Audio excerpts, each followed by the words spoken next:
Grouping, কোনো দল, কোনো সিন্ডিকেট, কোনো কাউকে খুশি করার জন্য কোনো কিছু, এই জিনিসগুলো আসলে রেষারেষি। ঢাকায় পরিচিত মুখ শবনম বুবলি, তিনি আবার নতুন করে মুভিতে চুক্তিবদ্ধ হলেন, কিন্তু সেই নায়ককে, হ্যাঁ বন্ধুরা, নায়কটি হচ্ছে কলকাতার।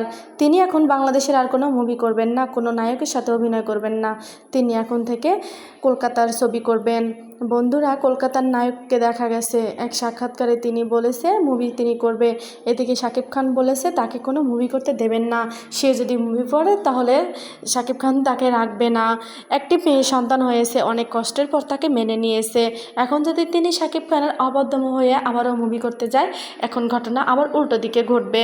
যদিও অনেক কষ্ট করে বুবলি আবার সংসারে ফিরে গেছে, নতুন করে পেয়েছে স্বামী, শ্বশুর শাশুড়ি, সবার আদর, সবার স্নেহ আর ভালোবাসা।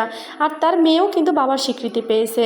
এদিকে বুবলি মাথা নষ্ট করা কথাবার্তা বলছে, তিনি আবার নতুন করে মুভি করবে। তিনি শাকিব খানের কোনো কথাই শুনছে না। তিনি এক সাক্ষাৎকারে স্পষ্ট বলেছে তিনি মুভি করবে, তিনি কারো কথার ধার ধারে না, তিনি মুভি করবে, তিনি নিজের মতো একা একা বাঁচবে। শাকিব খান সেখানে বলেছে তাহলে আমার জীবনে আবার ফিরে আসার কি দরকার। বন্ধুরা, ঘটনা কতটুকু সত্যি জানি না।